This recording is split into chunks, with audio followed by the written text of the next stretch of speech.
They promised me the American dream, a life pulled from a magazine, but they never told me about the monster hiding in plain sight. My own fiancé, the man who was supposed to be my savior, begged me to keep his family's ugliest secret. But this secret wasn't just a story. It was a life, growing inside of me, a constant reminder of a night of absolute horror. This is the story of how I was trapped in a gilded cage and how I used their own power, their own greed, to burn their perfect world to the ground. If you believe that no one is above justice, then follow my journey. Like this video, share it, leave a comment, and make sure you hit that notification bell so you don't miss a single chapter of how this story unfolds. My name is Naomi, and for a time, my life felt like a stolen postcard, a beautiful lie I was afraid to breathe on too heavily, lest it dissolve. The town was Willow Creek, Connecticut, a place so achingly perfect it felt like a movie set. The autumn leaves didn't just fall, they choreographed their descent in burnished golds and impossible crimsons. I was there on a K-1 visa, the piece of paper that promised I was on the threshold of belonging. The fiancé visa, they called it, a term that felt both hopeful and terribly temporary, a flimsy paper bridge connecting my noisy, vibrant, chaotic past in Manila to this hushed, manicured American future. My future was named Lucas Hamilton. He was the anchor in this strange new world, handsome in a way that seemed both classic and kind, with a smile that made me feel seen. We lived in a house that didn't feel like a home, but a museum exhibit on the theme of quiet, generational wealth. The floors were dark, polished wood that drank the light. The walls were adorned with portraits of stern-faced ancestors whose eyes seemed to follow me, and the air was always still, thick with the scent of lemon oil and unspoken rules. Every object had its place, every surface gleamed. It was a beautiful, suffocating perfection. Lucas was my guide, my translator for this world. He would laugh and say, "You just have to get used to the quiet, Nay. It's how we show respect." But the quiet felt less like respect, and more like a void, waiting to be filled with my mistakes. And then there was his family. The ocean in which my anchor was so precariously dropped. Eleanor Hamilton, his mother, was the matriarch. She was a woman who seemed sculpted from glacial ice and old money. Her posture was impeccable, her clothes were understated and devastatingly expensive, and her smiles were precise, deliberate things that never, ever reached the cold clarity of her blue eyes. When she looked at me, I didn't feel welcomed. I felt appraised. She'd hold these formal weekly dinners, and her questions were like tiny, sharp instruments of surgery. "Naomi, dear," she said one evening, the crystal of her wineglass ringing softly as she set it down. "Tell me again about your family in the Philippines. Your father worked in shipping?" "Logistics, Eleanor," I'd say, my own voice sounding thin in the cavernous dining room. "He manages a team at the port." "Ah, logistics," she'd repeat, the word sounding foreign and vaguely distasteful on her tongue. "How industrious. It must be such a change for you coming here. Everything is so different." It wasn't a question. It was a statement of my otherness, a reminder that I was a tropical weed transplanted into her sterile, climate-controlled garden. Lucas would squeeze my hand under the table, a small, reassuring gesture, but he would never contradict her. He would just smile his easy smile and change the subject. "Mother, Naomi was just telling me she wants to take up painting again. Maybe she could use the old sunroom." Eleanor's eyes would flicker to me, a flicker of something unreadable. "Of course. As long as she's careful with the furniture." Then there was Mark, Lucas's older brother. Where Eleanor was ice, Mark was a strange, unsettling fire. On the surface, he was everything his mother wasn't: warm, effusive, charismatic. He was the one who laughed loudly, who clapped his brother on the back, who always made a point of singling me out. "Naomi, you look stunning tonight. My brother is the luckiest man in Connecticut, and he doesn't even know it." He would say this in front of everyone, and they would all chuckle, and I would feel a blush creep up my neck. But it was what he did when no one was looking that set my teeth on edge. His gaze would linger for a fraction of a second too long, a subtle, predatory heat that made my skin crawl. He had a way of standing too close, of letting his hand brush against mine as he passed me a drink, a contact that felt less accidental and more like a test. It was the little things, the insidious things that start as a whisper of doubt in your own mind. A hand on the small of my back as I passed him in the narrow hallway leading to the library. His fingers would press, just for a moment, sliding a little too low, a proprietary gesture that sent a jolt of alarm through me.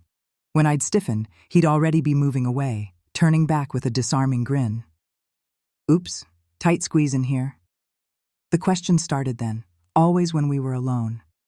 I'd be in the kitchen, trying to learn the complicated geography of the spice rack, and he'd appear silently in the doorway, leaning against the frame. "So tell me, Naomi," he began one afternoon, his voice a low purr. "What's it really like, being with Lucas?"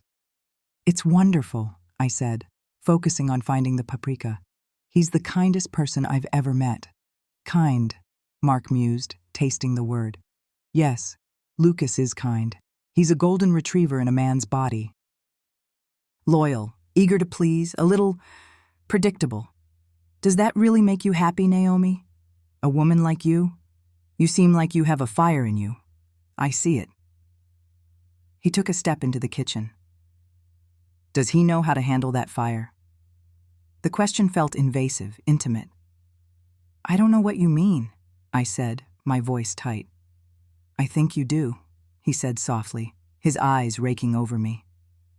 "I think you're starving for something real, and you've landed in a world of polite fictions."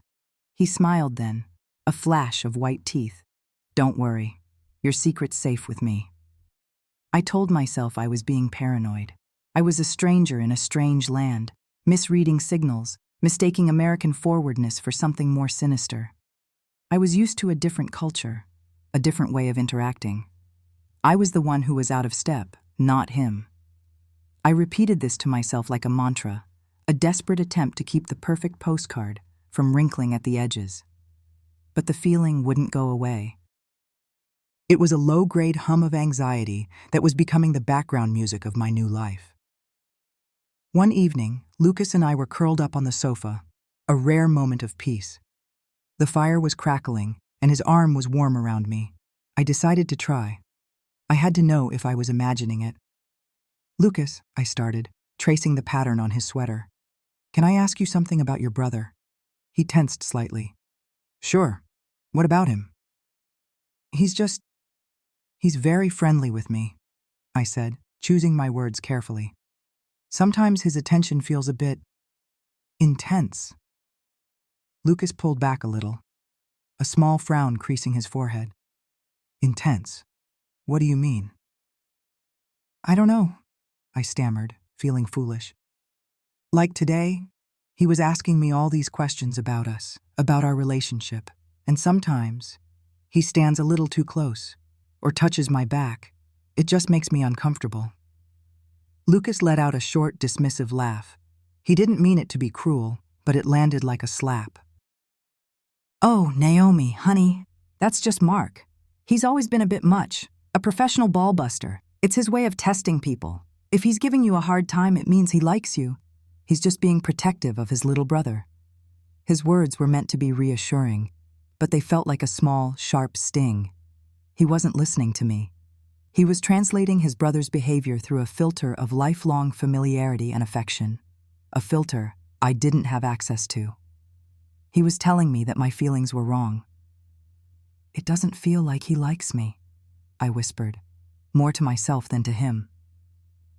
"You're just not used to him," Lucas said, pulling me back into his arms, effectively ending the conversation. "Don't worry about it.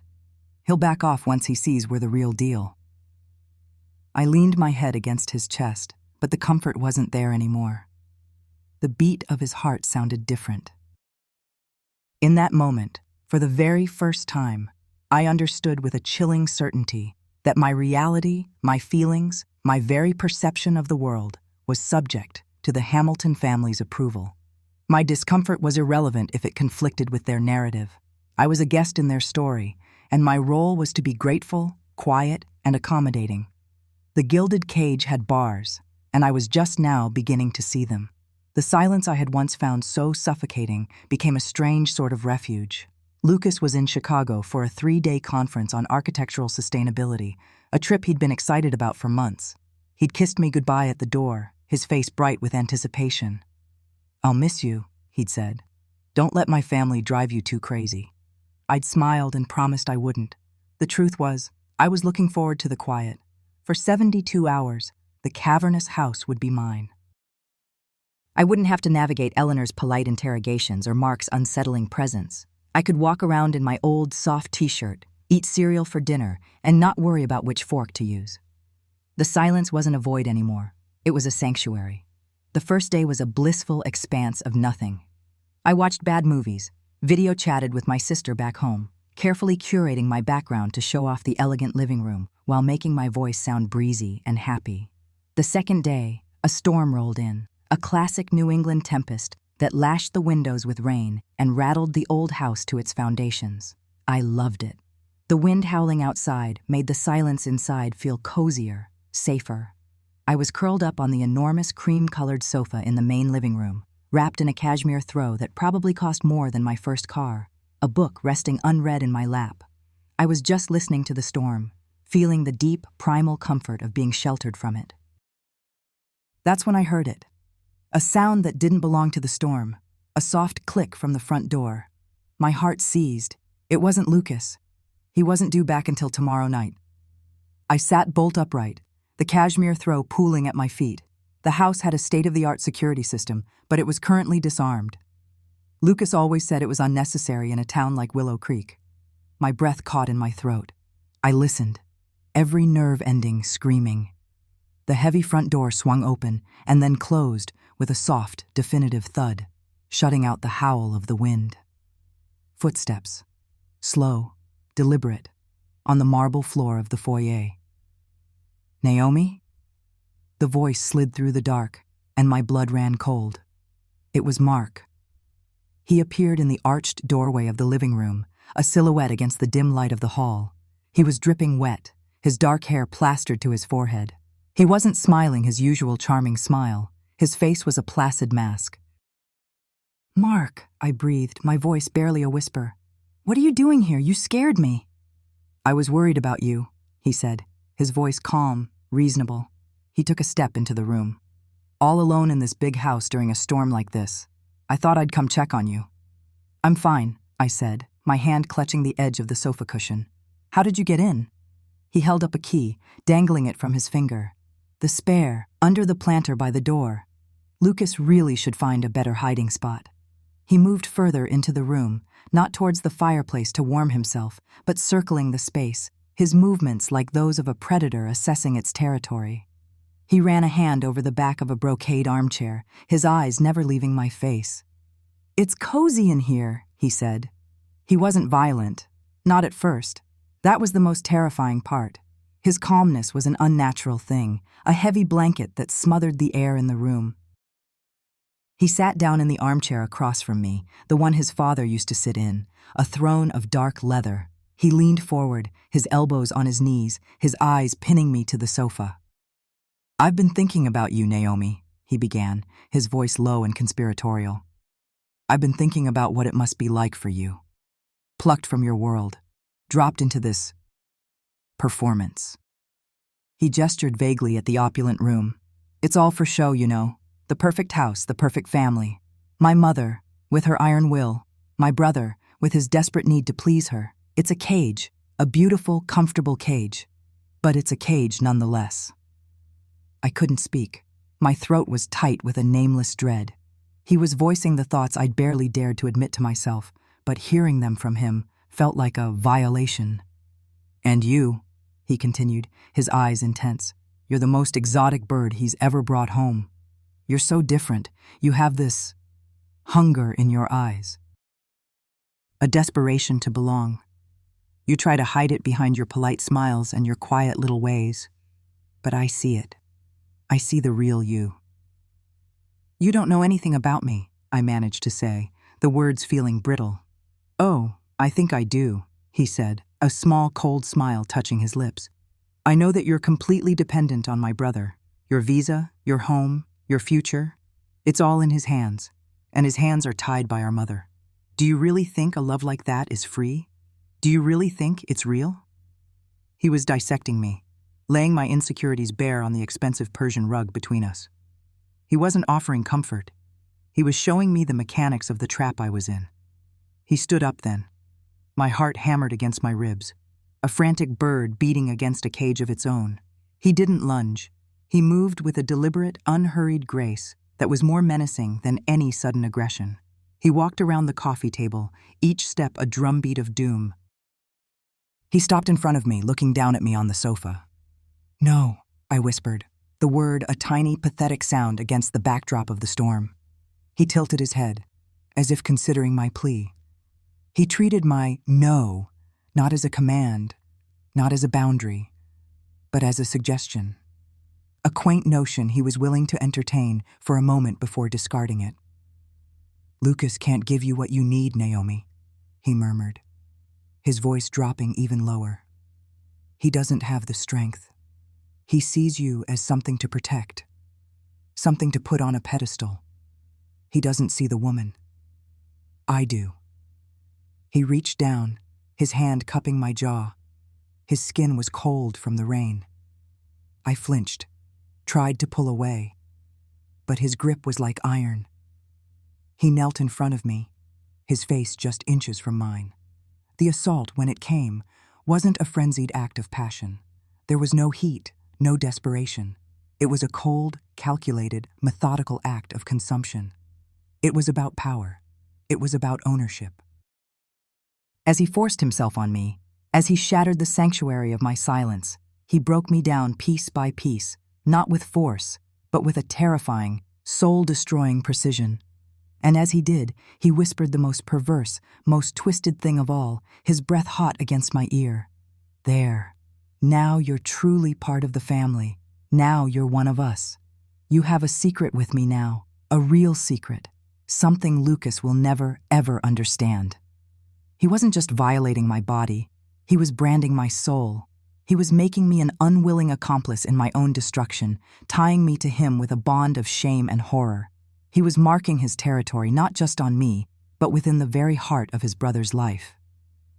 When it was over, he stood up, adjusted his clothes with an unnerving calm, and walked out of the room. I heard the front door open and close again. And then, there was only silence. A new kind of silence. Tainted. Broken. The house was no longer a museum. It was a tomb. And I was the ghost who would haunt it. For a full day, I was that ghost. I drifted through the silent, opulent rooms of Lucas's perfect house, a wraith in my own life. I didn't shower. I didn't eat. The storm outside had passed, leaving behind a world washed clean. But inside, the tempest was still raging. Every surface Mark had touched seemed to burn with a phantom heat. The leather of the armchair he'd sat in looked sinister. The floorboards he'd walked on felt desecrated. I looked at my own reflection in the darkened windows and saw a stranger, her eyes wide with a horror so deep it seemed to have swallowed all other emotion. The brand he'd spoken of felt real, an invisible mark on my skin that I could feel pulsating with shame. When I heard Lucas's car pull into the driveway the next evening, a wave of pure, unadulterated panic washed over me. The sound of his key in the lock, a sound that once meant safety and comfort, now sounded like a key turning in the lock of a prison cell. He walked in, beaming, his arms full of a shopping bag and a bouquet of flowers. "I'm home," he called out, his voice echoing in the foyer. "And I brought you Garrett's popcorn, the Chicago mix, just like you wanted." He found me still in the living room, curled in the far corner of the sofa, wrapped in the same cashmere throw. The book was on the floor where it had fallen. His smile faltered when he saw my face. "Naomi? Honey, what's wrong? Are you sick?" He rushed to my side, dropping the bag and flowers on the coffee table. He tried to touch my forehead, but I flinched away so violently that he recoiled, his face a mask of confusion and hurt. "Whoa. What is it? What happened?" he asked, his voice soft with concern. It took me hours to form the words. He sat with me, patient at first, coaxing, trying to get me to speak. He brought me a glass of water that I couldn't drink. He rubbed my back in what was meant to be a soothing gesture, but every touch felt like an assault. Finally, late into the night, Sitting in the sterile quiet of our kitchen, the words began to spill out. They came in a broken, halting torrent, a narrative of shame and violation that felt like I was pulling shards of glass from my throat. I told him everything: the key, the storm, the conversation, the cold, calculated way Mark had dismantled me. I wept, my body shaking with the force of my sobs, the kind of weeping that empties you out completely. I shattered in his arms, expecting him to be my rock, to hold my broken pieces together with righteous fury. But the arms that held me were not enraged. They were not trembling with a desire for justice.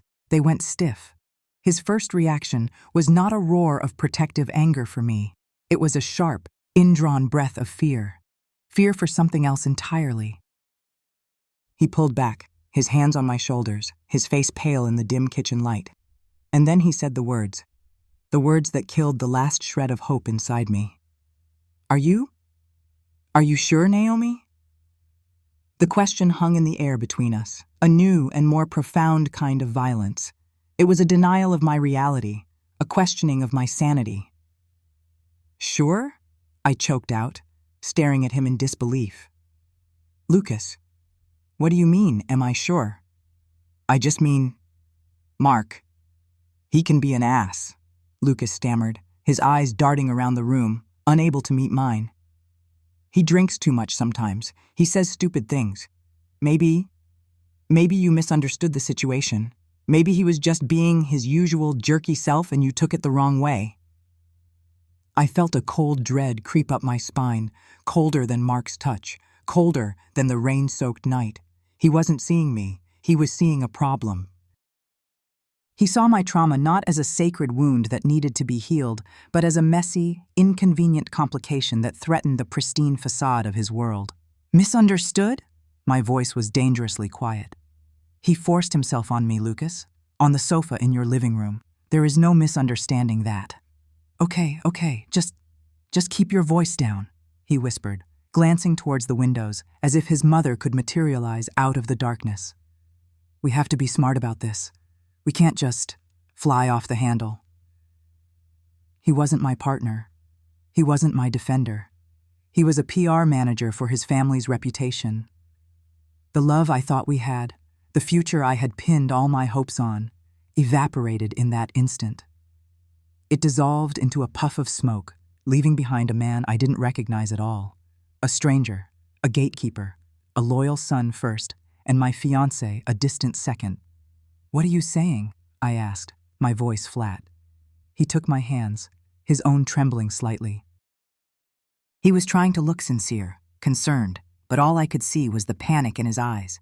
"Naomi, listen to me. Please, don't do anything. Don't call the police. Don't tell anyone. Not yet. Let me handle this. I'll talk to Mark. I'll sort it out. Internally. It has to be handled within the family. Think of the scandal. Think of my mother. It would destroy her. It would destroy everything." He begged me. He actually begged me to be quiet. He pleaded with me to swallow the poison of what his brother had done to protect the family name. The name I was supposed to take, the family I was supposed to join. He was asking me to protect my attacker.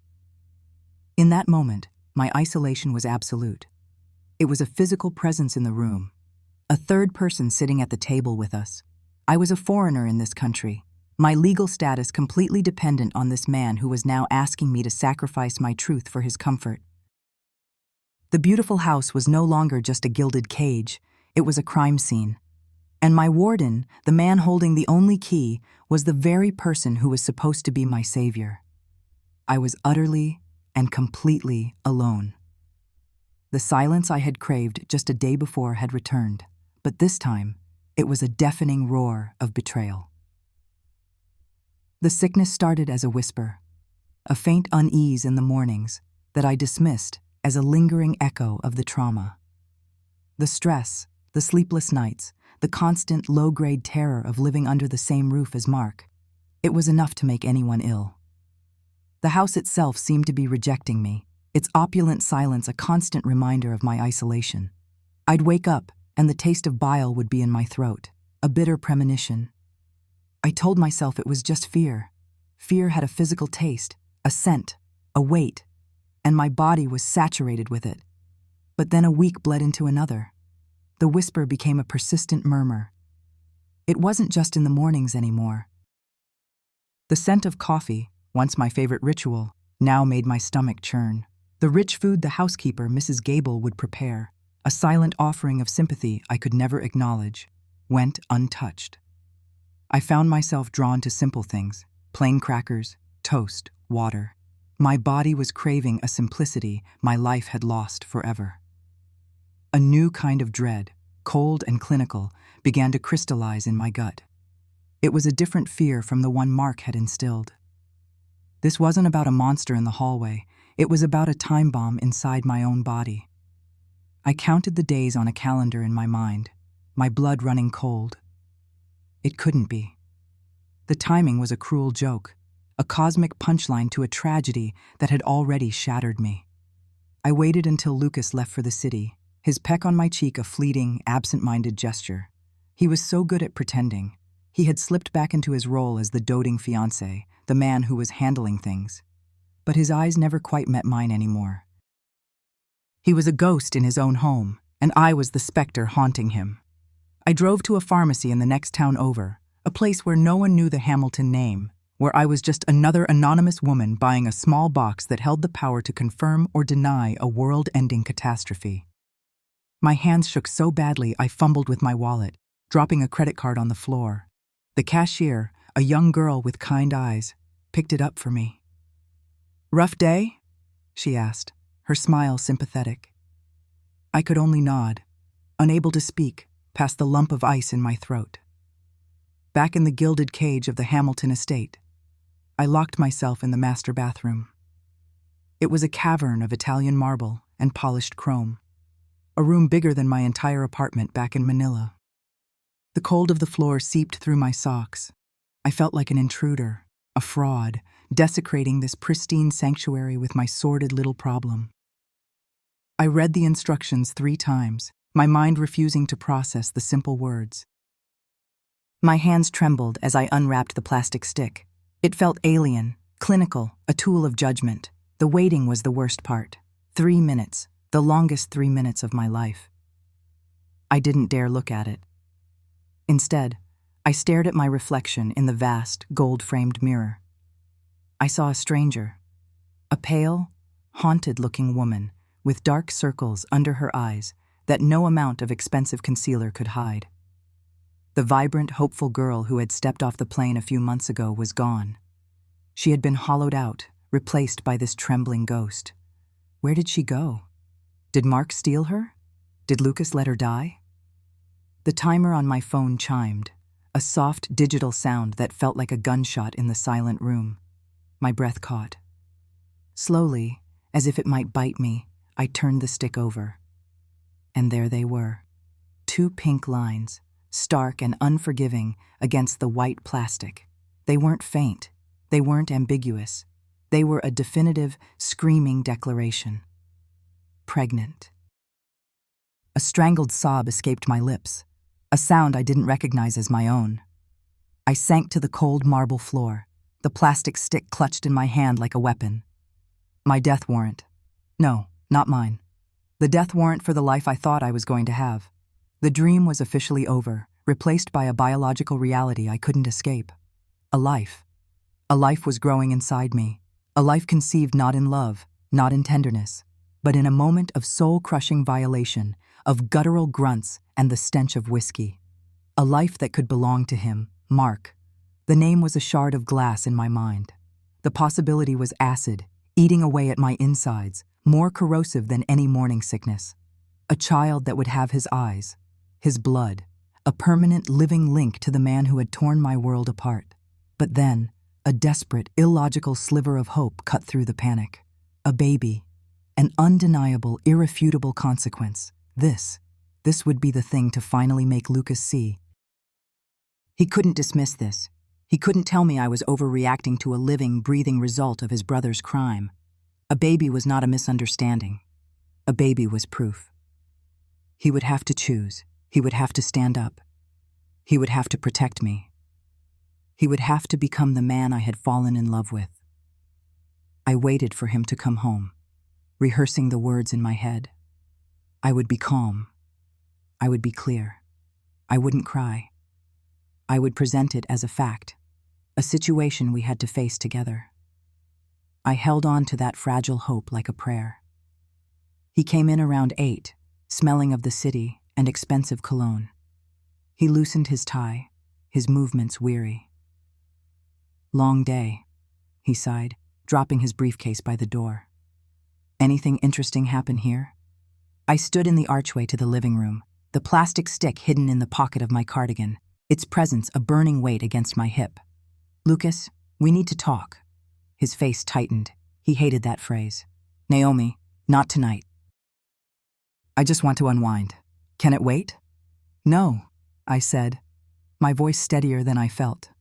"It can't." He sighed again, a long, put-upon sound, and followed me into the living room. He sat on the edge of the cream-colored sofa, all impatient energy. I remained standing, needing the advantage of height, however small. I took a deep breath. "I haven't been feeling well." "I know. You've barely eaten. I told you, you need to see a doctor. The stress is getting to you." He said it with a detached concern, as if diagnosing a problem with his car. "It's not just stress, Lucas." I pulled the test from my pocket and held it out to him. He squinted at it, his brow furrowed in confusion. "What is that?" "It's a pregnancy test." The words hung in the air between us. He looked from the test to my face and back again, his brain slowly connecting the dots. I saw the exact moment the realization hit him. His face didn't register joy or shock or even fear for me. It registered pure, undiluted, selfish panic. His skin went pale, his jaw slackened. "No," he whispered, shaking his head. "No, that's not possible." "It is possible, Lucas. It's real." He jumped to his feet, pacing the expensive rug. "How? When? We've been careful." The question was a slap in the face. He was thinking of us. He was thinking of the consensual, loving relationship we were supposed to have, as if the last few weeks hadn't happened. "Does it matter how?" I asked, my voice rising. "Does it really matter?" He stopped pacing and stared at me, and for the first time, I saw the real calculation in his eyes. The fear wasn't about a baby. It was about paternity. "Oh, God," he breathed, running a hand through his perfectly styled hair, messing it up for the first time I'd ever seen. "Oh my God, a DNA test." He said it like an obscenity. He hadn't seen a child. He hadn't seen me, his fiancée, pregnant and terrified. He saw a scandal. He saw a ticking bomb that could obliterate his perfect, privileged world. He saw headlines, whispers at the country club, the disapproving glare of his mother. "Is that all you can think about?" I cried, the tears I'd promised myself I wouldn't shed, finally breaking free. "A DNA test? What about me? What about this baby?" I could barely say the word. "The baby?" he repeated, his voice strained, incredulous. "Naomi, you have to be realistic. This is a complication, a huge one. If this gets out, if it's his..." He couldn't even say his brother's name. "It would destroy us. It would destroy everything. My family, my career, everything we've built." "What have we built, Lucas?" I shot back, my voice laced with a bitterness that surprised me. This house? This lie? "I'm standing here telling you, I am carrying a child that could be the product of a violent crime, and all you see is a public relations problem." "It's not just PR, Naomi. You don't understand," he insisted, his voice a frantic whisper. "You don't know my family. You don't know my mother. This is the worst possible thing that could have happened." He looked at me then, his eyes pleading, but not for my well-being. He was pleading for his own. "We have to be smart about this. We have to fix it. Before anyone else finds out. Fix it." The words echoed in the silent, cavernous room. Fix me. Erase the problem. The last fragile thread of hope I had been clinging to snapped. He wasn't my partner. He wasn't my protector. He was just another Hamilton, desperately trying to sweep a mess under the rug. I had never felt more alone in my entire life. He saw the look on my face and his expression softened into a mask of weak contrition. Naomi, I'm sorry. I'm in shock. I need to think. He took a step towards me, then stopped. I need to talk to my mother. She'll know what to do. And with that, he turned and fled. Not to comfort me, not to hold me, not to figure out a plan. With me. He ran to his mother. A terrified boy, running to his mommy to solve a problem that was too big for him. I stood there, listening to the sound of his footsteps fading down the hall, the pregnancy test still in my hand, feeling the chill of the marble floor creep into my bones. The unraveling had begun. The next day passed in a suffocating silence. Lucas was gone before I woke up. He left a note on the kitchen counter. Had to go to the office early. We'll talk tonight. Don't worry. I'll handle it. The words were meant to be reassuring, but they felt like a threat. Handle it, like I was a leaky faucet or a stain on the carpet, Mrs.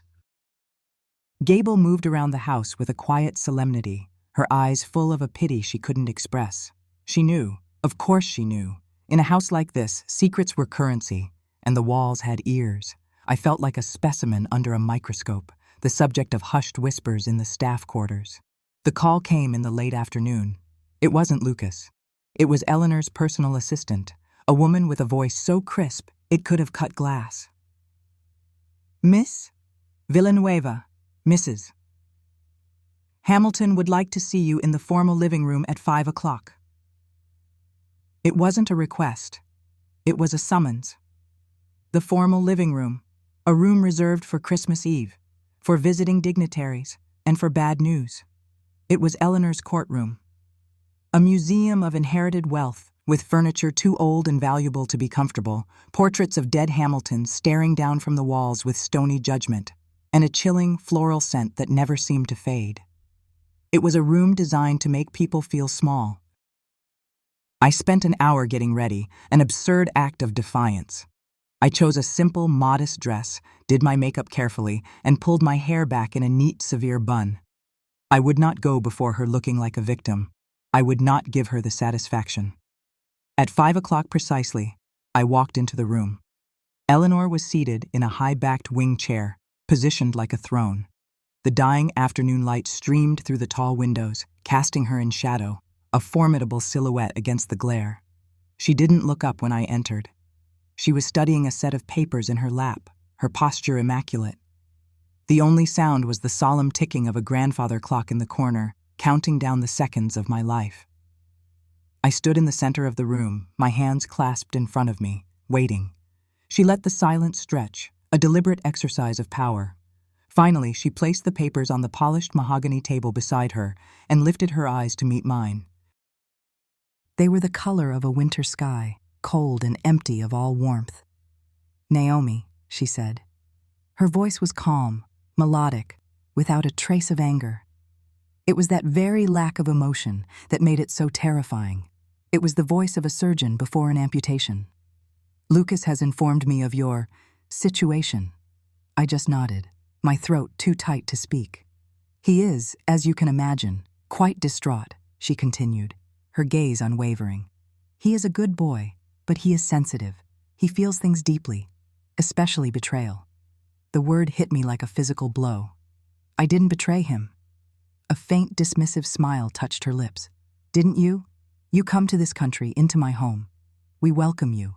We give you a life you could only have dreamed of.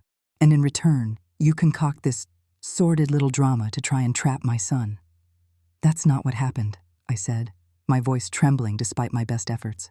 I was attacked. By Mark.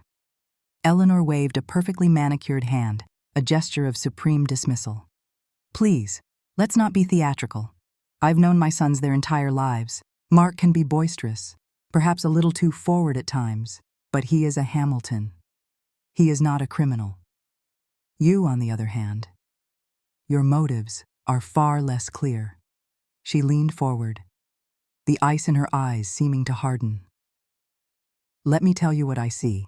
I see a clever girl from a poor country who saw an opportunity, a kind, perhaps slightly naive, wealthy young man. You saw a golden ticket and you took it.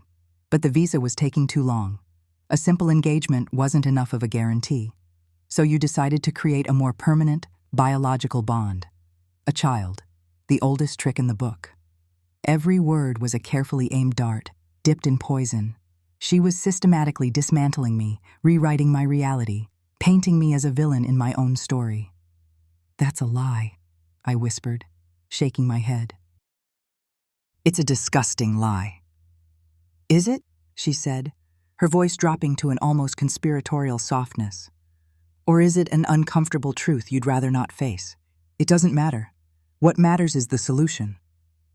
She reached for a long cream-colored envelope that had been lying on the table. She slid it across the polished wood. It stopped a few inches from my hands. It was a bank check. I didn't have to see the amount to know it was substantial. This is a generous sum, Eleanor said, her voice returning to its clinical, business-like tone. Far more than you deserve, but I am, above all, a pragmatist. This will pay for your procedure, and for a first-class ticket back to wherever it is you came from. You will sign a simple non-disclosure agreement. You will disappear from our lives, and we will never speak of this again. You will be a brief, unfortunate chapter that is now closed. Procedure. She said the word so clinically, as if discussing catering for a party.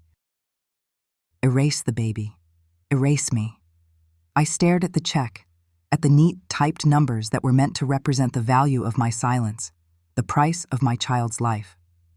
A wave of something hot and powerful surged through me, burning away the fear. It was rage. I looked up from the check and met her cold gaze directly. No. The word was quiet, but it echoed in the silent room. For the first time, a flicker of something, annoyance, perhaps, crossed her face. I beg your pardon? I said no, I repeated, my voice stronger now. This child, my child, is not a problem to be handled, and I will not be erased. I thought she might finally raise her voice, that the mask of calm would crack. Instead, she settled back into her chair, a slow, deliberate movement. The faint, dismissive smile returned, but this time it was edged with something sharper. Steel. You are a more foolish girl than I thought, she said softly, almost conversationally. You seem to be under a misapprehension, Naomi. You think you are in a position to negotiate. You are not. She paused, letting the weight of her words sink in. You are here on a visa sponsored by my son. You are in this country, in this house, by our good faith. By my good faith. That faith, she said, her voice dropping to a near whisper, can be withdrawn as easily as a check can be written. She picked up the papers she'd been looking at when I came in. It was a copy of my K-1 visa application. So many forms, so much red tape. It's a fragile thing, this residency process. It relies entirely on the legitimacy of the relationship. If, for example, an anonymous source were to suggest to the authorities that the relationship was fraudulent, a sham for a green card, well, an investigation would be unavoidable, and investigations can be so unpleasant. And often, they result in a one-way trip home, with or without a generous severance. She placed the file back on the table with a soft thud that sounded like a gavel. Think carefully about how precarious your position really is, Naomi. You have no money. You have no power. You have no one. You can leave here with a check in your pocket and a clean slate. Or you can leave with nothing but the clothes on your back and a deportation order. The choice is yours. You have 1 week to make it. The week that followed was a masterclass in psychological torment. The house, once a symbol of a dream, became my prison. The silence was no longer empty. It was heavy, suffocating, filled with Eleanor's unspoken threat. Lucas was a phantom. He was never home. If our paths did cross in a hallway, he would mutter an excuse and hurry away, his eyes fixed on the floor. He couldn't look at me. He had made his choice. He had chosen his mother, his name, his inheritance. He had chosen the cage. Mrs. Gable's pity turned to a wary distance. The staff spoke to me only when necessary, their voices clipped and formal. I was no longer the lady of the house in waiting. I was a problem, a ghost already fading from view. I spent my days wandering the manicured gardens, the perfect rows of roses and hydrangeas feeling like a mockery, a beautiful, orderly facade hiding a rotten core, just like the family. I ate my meals alone in the vast dining room, seated at one end of a table that could host 20. The clinking of my fork against the china was the only sound, each bite tasting of ash and despair. Every tick of the grandfather clock in the hall was a countdown to my own oblivion. I considered running, but where would I go? I had no money of my own. My passport was in a safe in Lucas's study, and my visa was a ticking time bomb tied directly to him. Eleanor had been right. I was trapped. Perfectly, legally, silently trapped. The week ended. I gave no answer. My silence was my only remaining weapon, a pathetic act of defiance against the inevitable. I half expected a black car to appear in the driveway, ready to escort me to a clinic and then to the airport. But Eleanor was more subtle than that. Her methods were cleaner, colder. A few days later, the mail arrived. Mrs. Gable left it on the silver tray in the foyer, as she always did, and there it was. Amid the glossy catalogs and invitations to galas the Hamiltons would attend without me, was a single, plain, business-sized envelope. It had no elegant calligraphy, no embossed seal, but it was far more terrifying than any of them. In the top left corner were the words, United States Citizenship and Immigration Services, and below that, the seal of the Department of Homeland Security. My heart stopped. My hands, which had been trembling for over a week, were suddenly numb. I picked it up. It felt heavy, weighted with the full power of the United States government. My name and the Willow Creek address were printed in stark, blocky letters, a label on an evidence bag. I took it upstairs to my room, my sanctuary that now felt like a holding cell. I sat on the edge of the bed, the mattress sinking under my slight weight. I stared at the envelope for a long time, tracing the outline of the seal with my finger. This was it. The other shoe, the final crushing blow.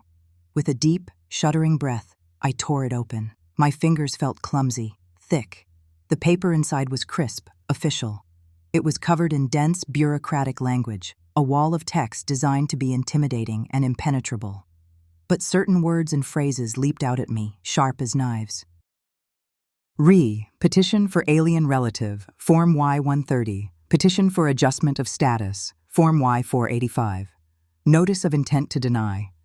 Receipt of credible adverse information. An anonymous tip has been received by this office suggesting the possibility of marriage fraud for the primary purpose of evading United States immigration laws. Your petition for adjustment of status is hereby being reevaluated. My world tilted, the words blurring through a sudden film of tears. The room seemed to spin around me. Anonymous tip. The phrase was a dagger, Eleanor's calling card. She hadn't just threatened me. She had done it. She had picked up the phone and, with a few calm, well-chosen lies, had weaponized the full force of the law against me. She had painted me as a criminal to the very government I had trusted to give me a new life. I was no longer just an inconvenient pregnancy. I was a fraud, a schemer, a case file on a desk in a gray, soulless government building. The full weight of my situation crashed down on me. I was trapped, utterly and completely. I had no money. My visa was a countdown clock to illegality. And the family that held all the cards, all the power, all the influence, was now actively, methodically trying to destroy me, to have me deported, to throw me and the tiny, unwanted life inside me out of the country like a piece of trash. It was a perfect, silent, legal strangulation. There would be no overt violence, no messy confrontation, just a series of official letters, bureaucratic procedures, and the slow, inevitable grinding of the legal machine she had set in motion. She would erase me with paperwork. I crumpled the letter in my fist, the paper crackling in protest. I laid back on the bed and stared at the ornate ceiling, the gilded plasterwork seeming to mock me. They had thought of everything. They had left me with nothing. No options. No hope, no escape. It was in that moment, at the very bottom of the abyss, with the cold certainty of my own destruction washing over me, that a new feeling began to stir in the pit of my stomach. It was small and weak, but it was there. The rage I had felt in Eleanor's courtroom was gone, replaced by something colder, sharper. It was the desperate, feral instinct of a cornered animal. They thought they had won. They thought I was finished. But they had forgotten one thing. I had nothing left to lose, and a person with nothing left to lose is the most dangerous person of all.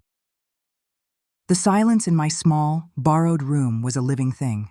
For days it had pressed in on me, a physical weight on my chest, whispering that I was already gone, already a ghost in a foreign land. Despair was a cold, heavy blanket, and I had nearly let it suffocate me. I had sat on the edge of the bed, staring at my own reflection in the dark window, and seen nothing but a hollowed-out shell.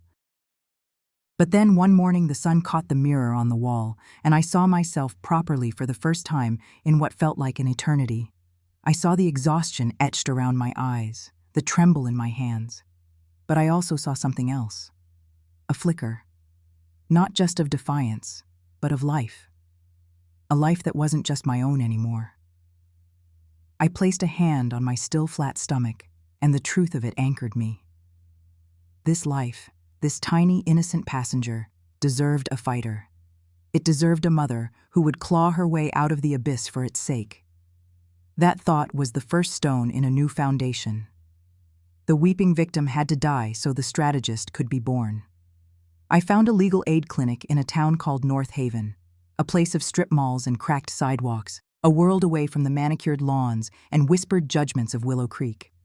The air here smelled of bus exhaust and fried food, a welcome dose of reality after the suffocating perfume of the Hamilton estate. The office was on the second floor of a tired brick building, the waiting room filled with worn-out chairs and people whose faces held stories far harder than mine. My lawyer's name was Sarah Jenkins. She looked as tired as the building she worked in, her hair pulled back in a messy bun, a landscape of case files covering every inch of her desk.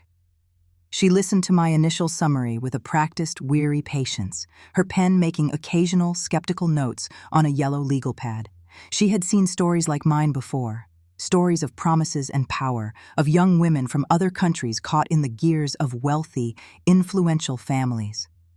"So," she began, her voice raspy from too much coffee and too little sleep, "you're on a K-1 visa sponsored by Lucas Hamilton. The visa is conditional upon marriage within 90 days. You're alleging that his brother, Mark Hamilton, forced himself on you. Lucas, your fiancé, doesn't believe you, or rather, wants you to keep quiet to protect the family's reputation. His mother, Eleanor, has offered you money to terminate a pregnancy and sign a non-disclosure agreement. When you refused, she threatened to have your visa sponsorship withdrawn, and now you've received a notice of intent to revoke from USCIS, citing an anonymous tip about marriage fraud. Is that the long and short of it?" "Yes," I said. My voice didn't tremble. I had shed all my tears in the silent room. Now, all that was left was a chilling, diamond-hard calm. Sarah leaned back in her squeaking chair, studying me. She was looking for the cracks, the hysteria, the emotional instability that would make me an unreliable client. She didn't find it. "Naomi," she said, her tone shifting from rote summary to a gentle but firm warning, "I need you to understand what you're up against. The Hamiltons are not just wealthy. They own half of Willow Creek.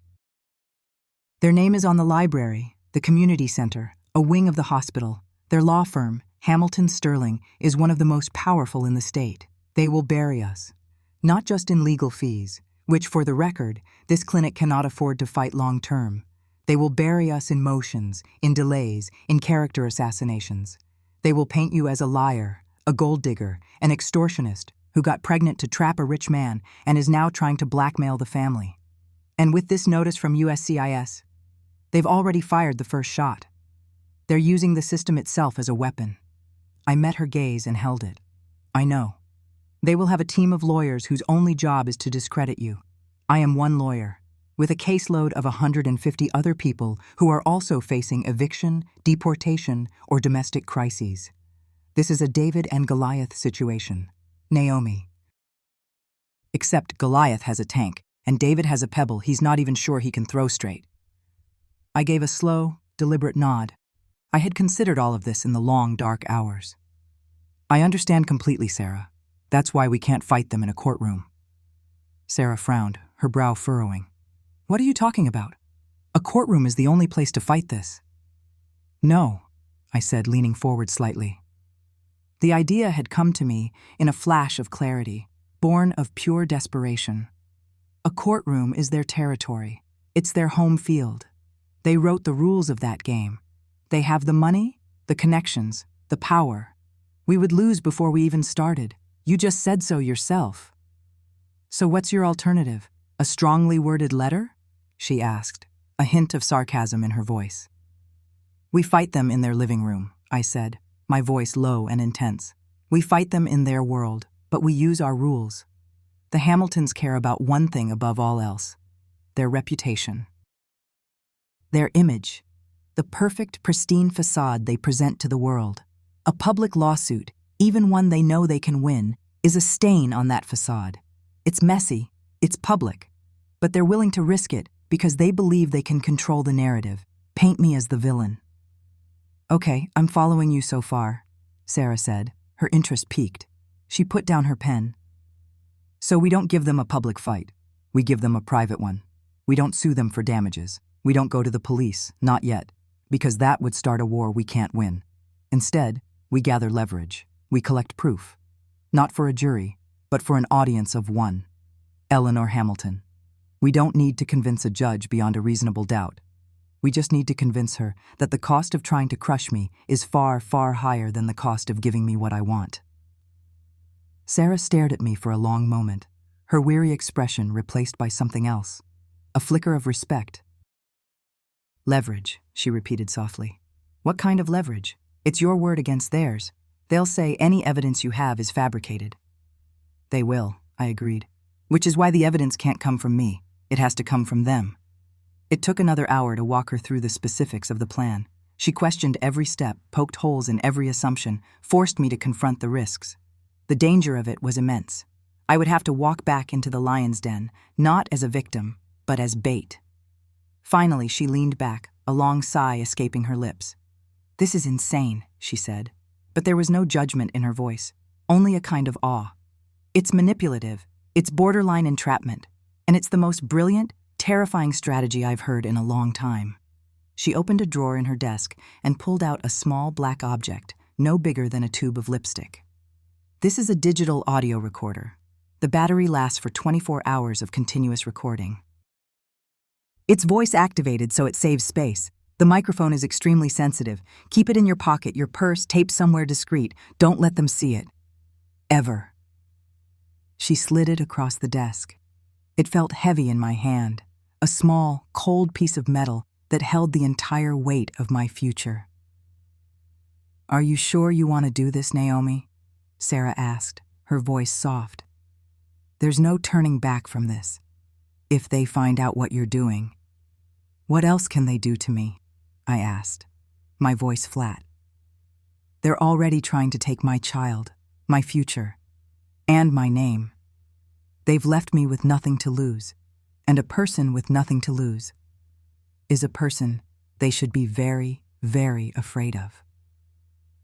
My transformation began the moment I walked out of that office. The broken, weeping woman who had fled the Hamilton house was gone. In her place was a strategist, a performer. My first act was a phone call to Lucas. I pitched my voice to tremble, laced it with exhaustion and regret. I told him I couldn't fight anymore. I told him I would do whatever they wanted. The relief in his voice was a physical thing, a pathetic, audible exhalation of cowardice. He arranged for me to come to the house that evening. I walked through the heavy oak door of the Hamilton home, the small recorder nestled deep in the pocket of my simple dress, its tiny red light blinking in the dark, a secret heartbeat. Eleanor and Lucas were waiting for me in the formal living room, the one reserved for guests they wanted to intimidate. The air was thick with the scent of lemon polish and old money. Eleanor sat in her usual wingback chair, spine ramrod straight, a portrait of icy command. Lucas paced nervously by the unlit fireplace, unable to meet my eyes. He looked haggard, a boy playing dress-up in his father's world. "Naomi?" Eleanor began, her voice as crisp and cold as a winter morning. She didn't ask me to sit. "Lucas tells me you have come to your senses." I kept my head bowed, my hands clasped in front of me, a perfect picture of submission. "Yes," I whispered, letting my voice crack just so. I can't do this. I can't fight you. You were right. It was a mistake." The relief that washed over Lucas's face was so profound it was almost comical. He stopped pacing and gave his mother a look that said, "See? I told you she'd break." Eleanor's expression didn't soften. It remained a mask of controlled satisfaction. A mistake that has caused this family a great deal of unnecessary distress. But wisdom, however late it arrives, is still wisdom. We are prepared to be generous. She gestured to a polished mahogany table next to her chair. On it lay a sheaf of papers and a long, thin checkbook. "This is a non-disclosure agreement. It is comprehensive. It stipulates that you will never speak of Mark or of your allegations to anyone, ever. You will not contact our family again in any capacity. You will cease all communication with Lucas. It also states that you will proceed with the termination of your pregnancy immediately. Our family doctor has already been consulted and is prepared to assist."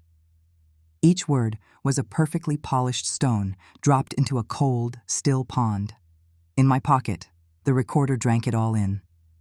"Once we have confirmation that the procedure has been completed," she continued, her gaze unwavering, "and this document is signed and notarized, we will transfer a sum of $50,000 to an account of your choosing. We will also, as a gesture of goodwill, inform our contact at USCIS that the anonymous tip was a misunderstanding. The investigation into your visa will be quietly dropped. You will then have the remainder of your 90 days to arrange your affairs and return to the Philippines. Is that clear?" "Yes, Mrs. Hamilton," I murmured, my eyes fixed on the expensive Persian rug. I could feel Lucas's stare on me, a mixture of guilt and overwhelming relief. He wanted it to be over. He wanted his problem to just disappear. "Lucas, give her the pen," Eleanor commanded. Lucas approached me hesitantly, holding out a heavy, gold-plated fountain pen. His hand was shaking slightly. "Naomi," he said, his voice barely a whisper. I'm sorry it had to be this way. It's for the best. You see that, right? For everyone."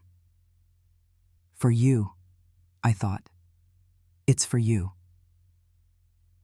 I took the pen. The metal was cold against my skin. I walked to the table and looked down at the document. Legal jargon swam before my eyes, clauses of silence and renunciation. It was a contract for my erasure. "I'll sign it," I said, my voice thick with false emotion. "And the other thing, I'll make the appointment tomorrow." Eleanor gave a curt, satisfied nod. "A wise decision. You're finally thinking logically instead of emotionally. This is, after all, a transaction. You are giving us our peace of mind, and we are giving you a fresh start, far away from here." The condescension was suffocating, but I breathed it in like air. Every patronizing word, every coercive promise, was now a thread in the net I was weaving. They thought they were closing my cage and throwing away the key. They had no idea they were handing me the tools to build my own.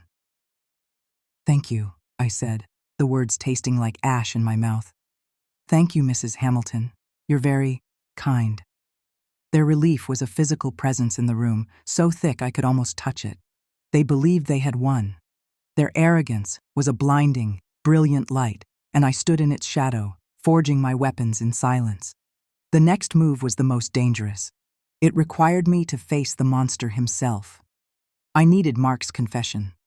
Getting a recording of Eleanor's coercion and Lucas's complicity was one thing. It could be explained away as a family trying to manage a messy situation. But Mark's own voice, admitting what he did, that was irrefutable. That was the blade. I waited 2 days, letting them relax into their victory. I called Lucas and told him I was packing my things, that I would be gone by the end of the week. Then, I made the real call. I timed it for an afternoon when I knew Lucas would be at the office and Eleanor would be at one of her charity luncheons. Mark picked up on the second ring. His voice was lazy, arrogant. "What?" I took a deep breath, summoning the broken girl I needed to be. "Mark, it's Naomi." There was a pause, then a low chuckle. "Well, well, to what do I owe the honor? Come to your senses, have you?" I need to see you," I said, forcing a sob into my voice.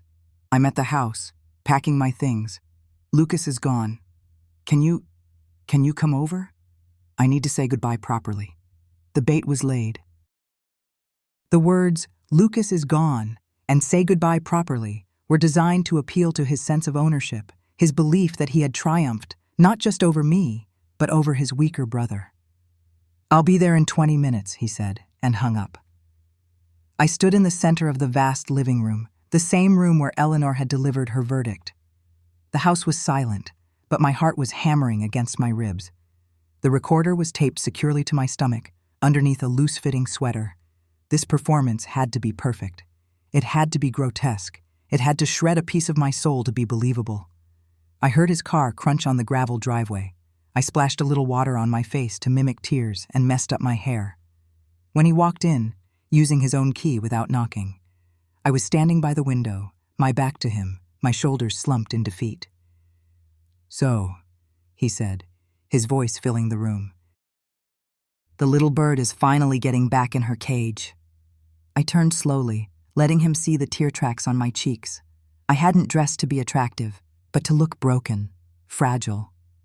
His eyes raked over me, a smug, possessive smile playing on his lips.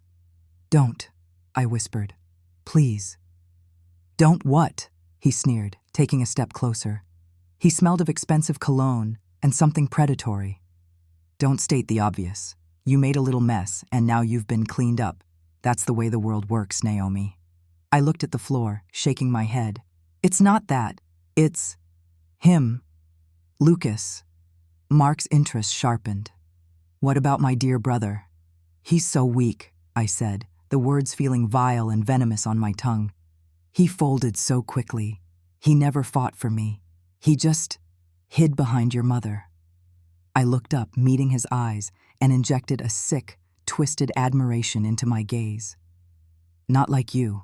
You're strong. You take what you want." His ego, massive and malignant, swelled to fill the space between us. He took another step, his smile widening. "So you finally see it. Little Lucas plays with his toys. I break them." "That night," I started, my voice trembling. "I had to push this.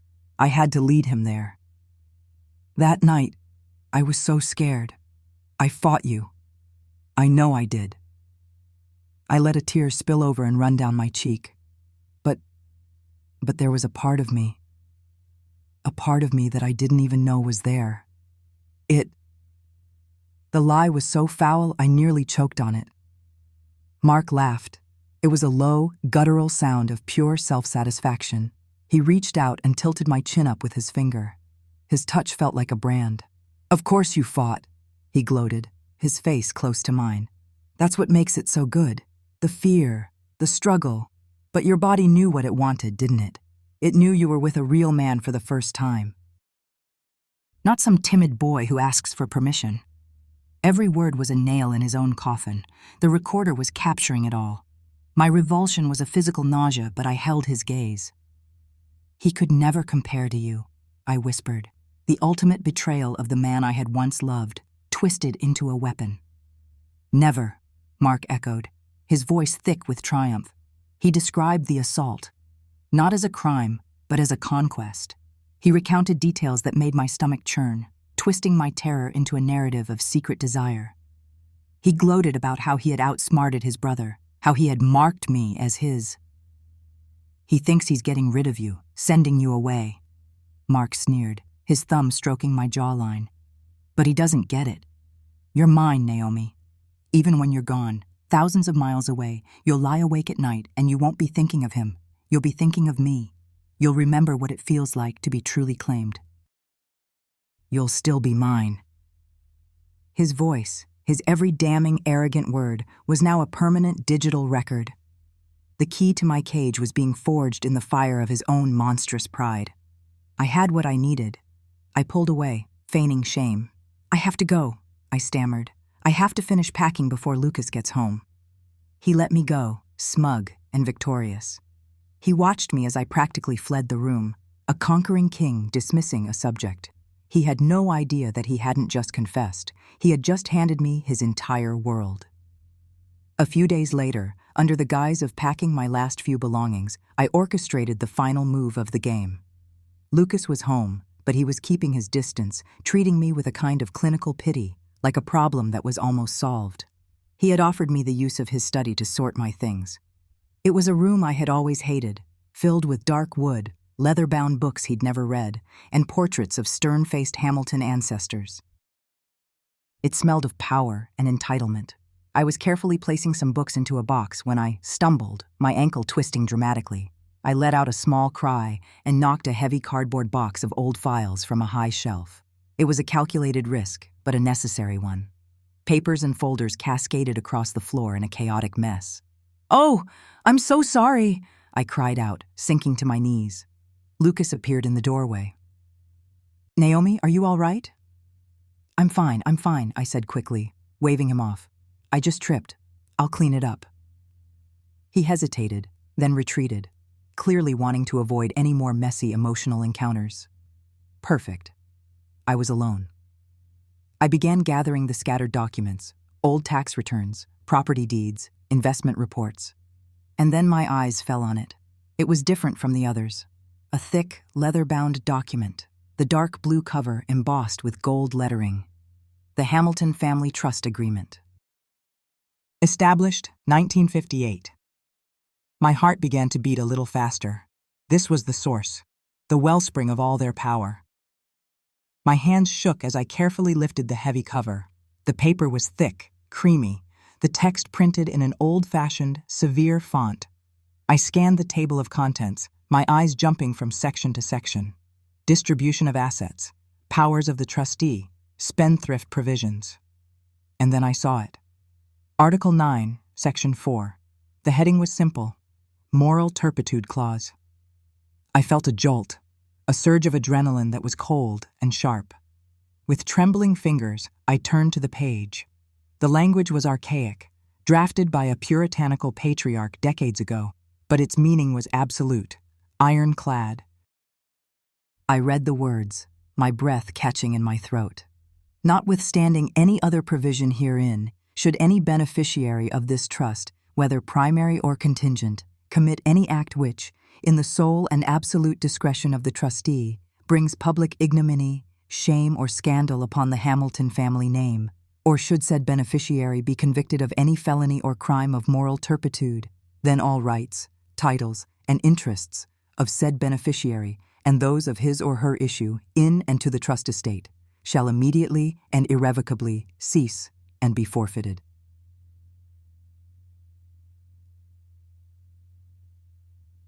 The words seemed to lift off the page. Immediately and irrevocably cease and be forfeited. It went on to detail that the disgraced beneficiary's share would be absorbed back into the principal of the trust, to be distributed among the remaining heirs in good standing. It was a guillotine built right into the foundations of their dynasty. Their entire fortune, their power, their carefully constructed world was all built on a foundation of perceived moral purity. An arrest, a criminal conviction. It wouldn't just be a scandal. It would be financial annihilation for the person responsible. I sat back on my heels, the leather-bound book heavy in my lap.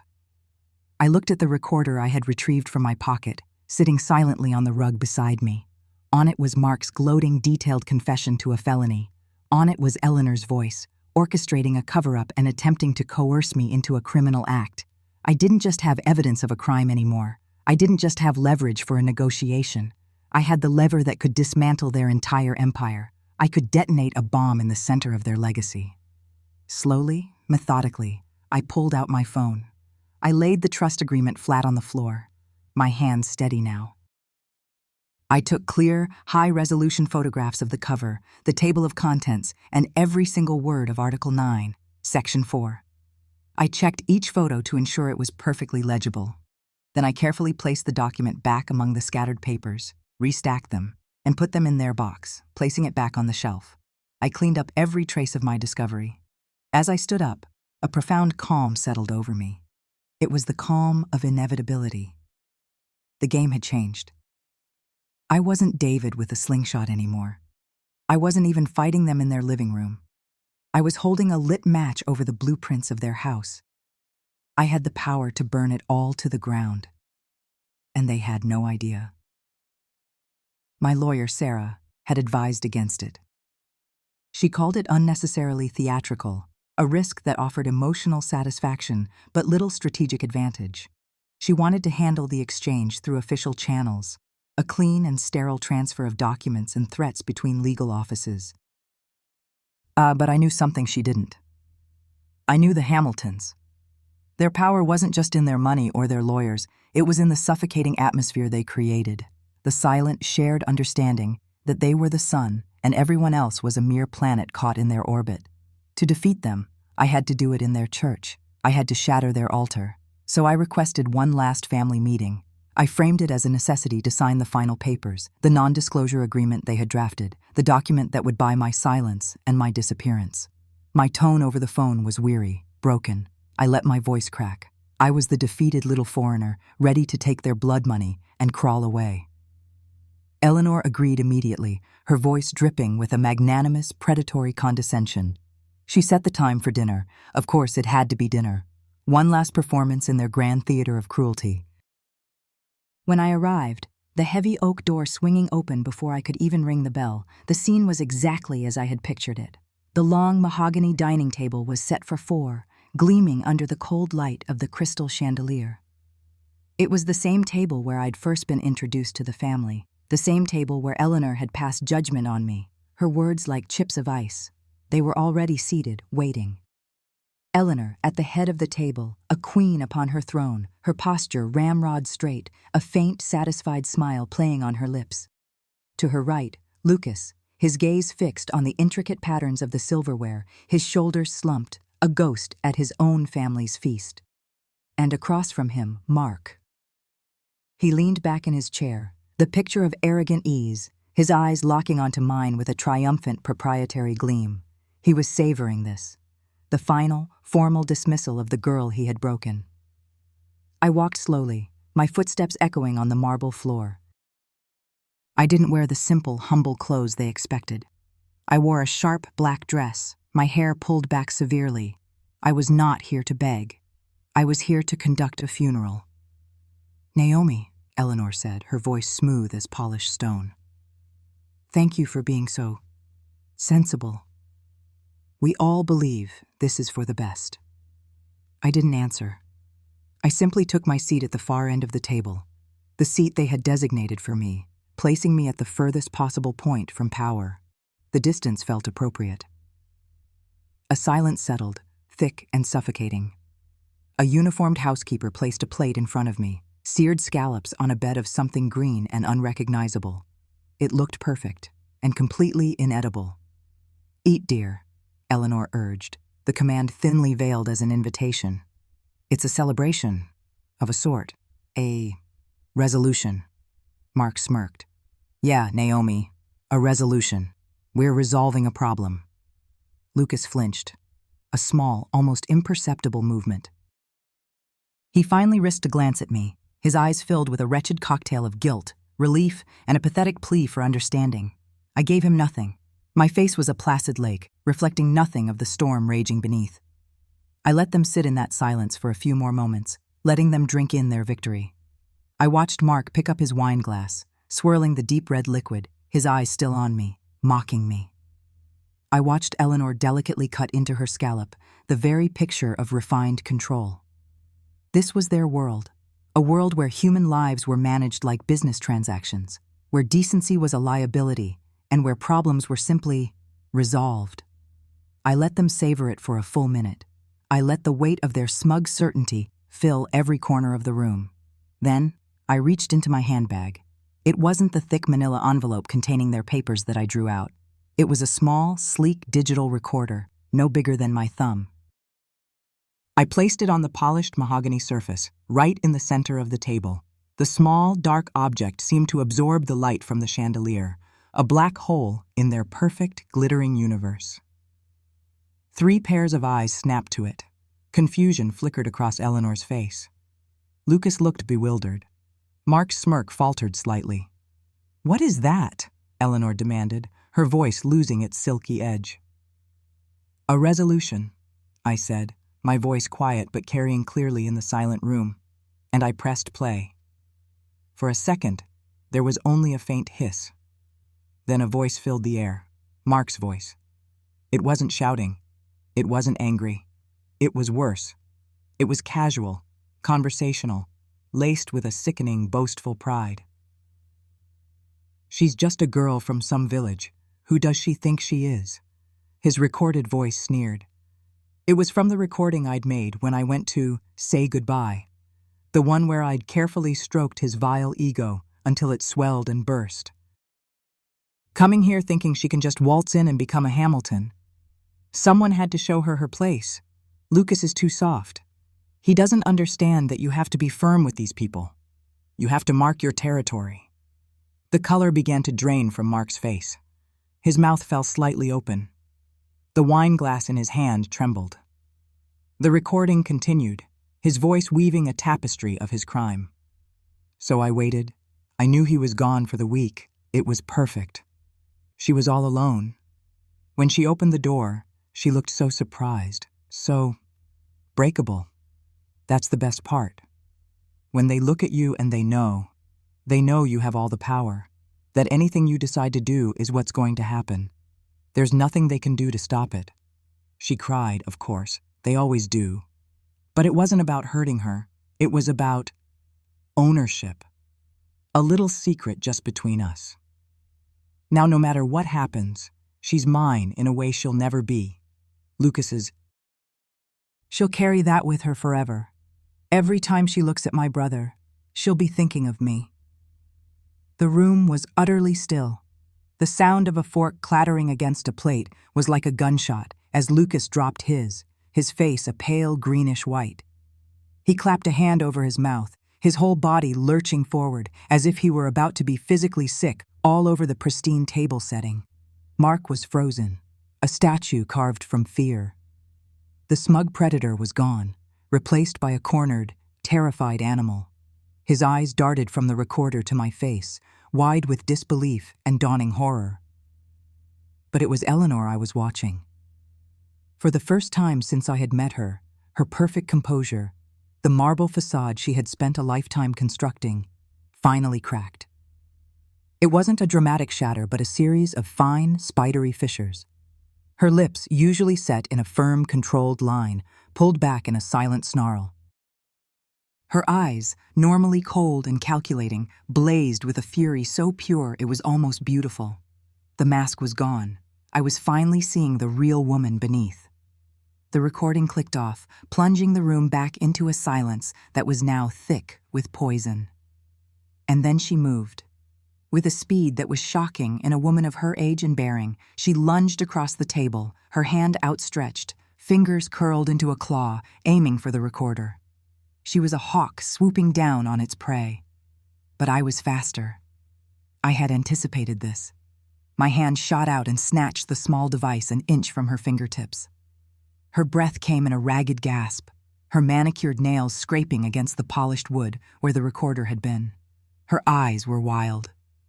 "Give me that," she hissed, her voice a raw, ugly thing. I held the recorder up, just out of her reach. I looked her directly in the eye, and for the first time, I didn't feel the familiar chill of her power. I felt nothing but a cold, hard certainty.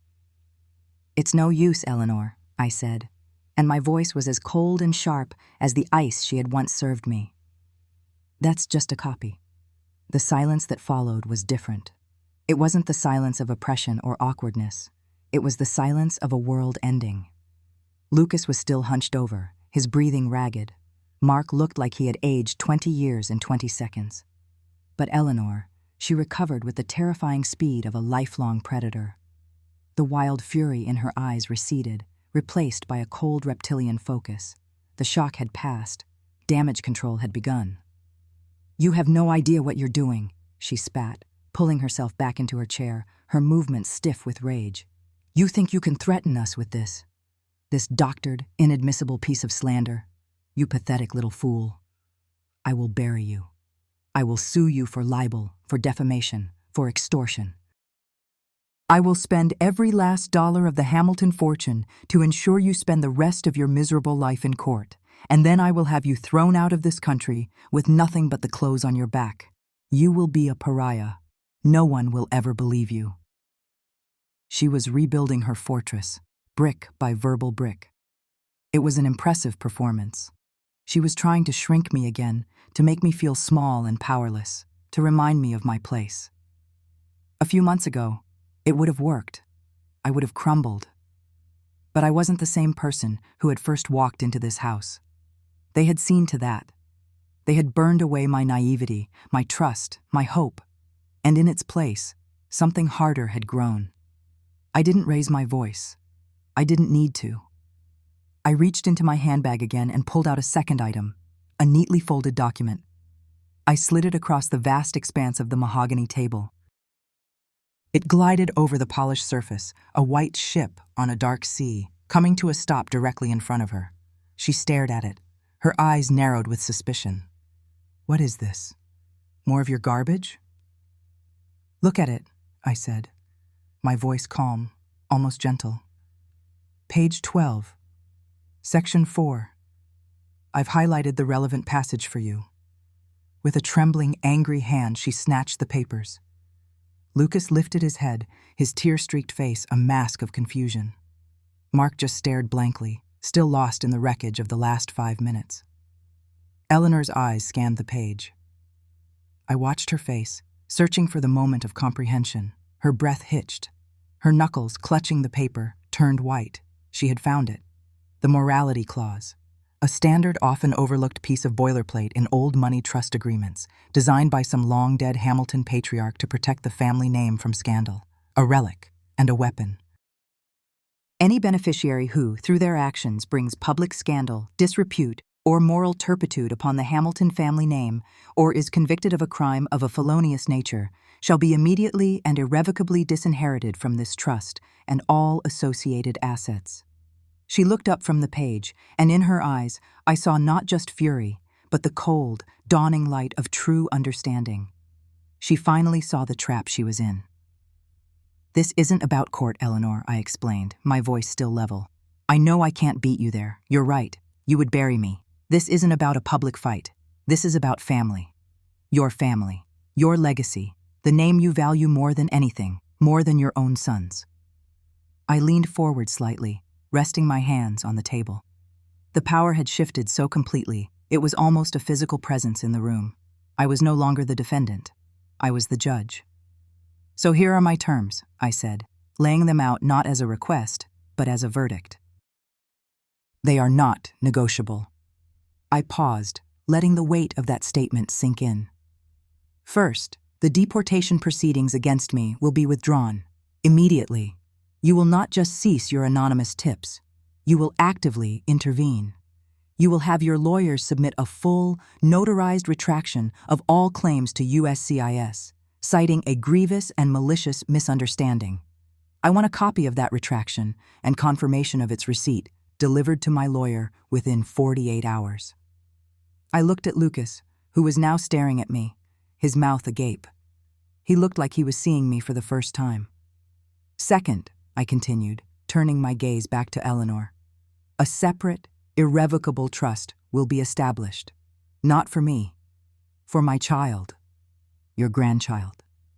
The word hung in the air, a grenade with the pin pulled. "It will be substantial enough to provide for their housing, their health, their education, and their future for the entirety of their life. It will be managed by a neutral, third-party financial institution, with no Hamilton having any control or oversight whatsoever. My lawyer will handle the specifics with yours." Finally, I turned to Mark. He was still pale, but a flicker of defiance was returning to his eyes. He thought this was just about money. And third, I said, my voice dropping, becoming harder. Mark, you will not face a public trial. The Hamilton name will be protected, just as you've always wanted. A bitter, fleeting smile crossed Eleanor's lips. I wasn't finished. Instead, you will check yourself into a long-term psychiatric treatment program for a minimum of 1 year. And before you go, you will write a full signed confession of your assault on me. That confession will not go to the police. It will be delivered to the trustees of the Hamilton family estate. The flicker of a smile on Eleanor's face vanished. She understood instantly. A criminal conviction would trigger the clause.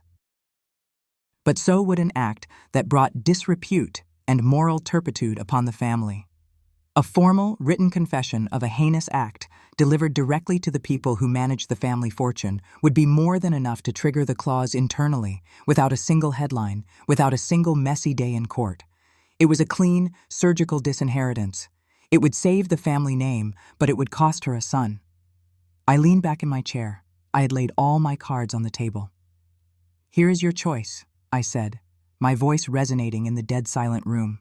"You can refuse my terms. If you do, this recording," I held up the small device, "along with the results of a paternity test I will have performed the day my child is born, and a copy of Mark's signed confession, which I will get one way or another, goes to a few interested parties. The trustees of your estate, of course, the district attorney's office, and for good measure, a full exclusive for the New York Times." I wonder what a story like that would do to Hamilton stock prices, to your social standing, to your precious legacy. I let the question hang in the air. You will lose everything. The fortune your family has built for generations will be carved up by lawyers and stained forever. Or, I paused, looking from Eleanor's ashen face to Mark's terrified one. You can choose to lose one thing, one son's inheritance. I stood up, the legs of my chair scraping softly against the marble. The untouched plate of scallops sat before my empty seat, a symbol of a feast that never was. You have 24 hours to have your lawyer contact mine with your acceptance. There will be no negotiation. I turned and walked away, not looking back. I didn't need to see their faces. I could feel the weight of their shattered world pressing in on them. As I walked through the grand foyer and pulled open the heavy oak door, I felt the cool night air on my face. It was the first breath of freedom. It is 6 months later. I am writing this from the bay window of my new apartment in San Francisco. The afternoon sun is warm on my face, and below, the city hums with a life that feels a million miles away from the stifling silence of Willow Creek. The air here smells of salt and possibility. A half-full cup of tea sits on the sill next to me, growing cold. I've been staring out at the sliver of blue bay I can see between the buildings, watching the fog roll in over the Golden Gate. In the other room, in a small wooden crib bathed in a stripe of sunlight, my daughter is sleeping. She is 3 weeks old. Her tiny chest rises and falls in a rhythm that has become the new metronome of my life. Her fists are curled up by her cheeks, her face serene and perfect. I named her Hope. At first, the name felt too big, too much of a burden to place on such a small soul. But now I know it's the only name that fits. She is not a symbol of hope. She is the thing itself. The Hamiltons, of course, folded. It took them less than 12 hours. Their lawyer contacted Sarah the next morning. The tone was clipped, furious, but utterly compliant. Every term was met without argument. The deportation case against me vanished from the government's systems as if it had never existed. The official retraction, citing a malicious and unfounded report, sits in a file in my desk. The trust was established, an impenetrable financial wall that secures Hope's future, ensuring she will never want for anything, never be dependent on anyone's charity or goodwill. Mark, I heard through a brief formal letter from the estate's lawyers, was disinherited and sent to a treatment facility in another state. His confession, the legal trigger for his downfall, is sealed in a vault somewhere, a quiet testament to the truth. His name is never to be mentioned. He has been surgically excised from the family history. And Lucas. He has tried to call dozens of times. His voicemails pile up, unheard. The first few times, I saw his name on the screen and felt a pang of something. Not love, but a ghostly echo of the man I thought he was. A phantom limb. One day, I saw his name pop up again while I was rocking Hope to sleep. I looked down at her perfect, innocent face, and I felt a surge of protective fury so powerful it took my breath away. He was a part of the world that had tried to destroy us. He had chosen his gilded cage over me, over his own child. I pressed the screen, navigated to his contact, and blocked his number, without listening to a single one of his broken, pathetic apologies. The phantom limb was gone. There was no more pain. There was nothing. I think back to that night in the dining room, the cold fury in Eleanor's eyes. She went to war to erase me, to protect her perfect world, but in doing so, she taught me how to fight. Her cruelty was a forge, and it tempered me. Her threats armed me. Her obsession with legacy became her undoing. I never wanted their ruin. I truly didn't. I never wanted to sit in judgment or destroy their lives. I only ever wanted my freedom. I wanted a life where I wasn't looking over my shoulder, where my legal status wasn't a weapon held against me, where my child could be born into safety and light, not shadow and fear. I look at my daughter, this tiny, incredible person born from an act of horrific violence and profound betrayal. For a long time during the pregnancy, I was terrified. I was afraid that every time I looked at her, I would see his face. I was afraid she would be a living, breathing reminder of my deepest trauma. But the moment the nurse placed her in my arms, all of that fear dissolved. She is not a reminder of my trauma. She is the reason I survived it. She is the fierce, undeniable proof that I am more than what was done to me. She is the reason I learned to fight back, not with fists or screams, but with intelligence, with patience, with the cold, hard reality of their own rules. The sun is lower now, casting long shadows across the room. Hope stirs in her crib, making a small, soft sound in her sleep. I go to her, resting my hand on her back, feeling its warmth. My name is Naomi, and for the first time in what feels like a lifetime, I am not just a fiancé, not just a victim, not just an immigrant fighting for her papers. I am a mother, and I am free. We all face battles that seem impossible, in situations where we feel utterly powerless. What gives you the strength to fight back when the world tries to tell you your place? Share your story of resilience in the comments below, because every story of survival is a light in the dark for someone else.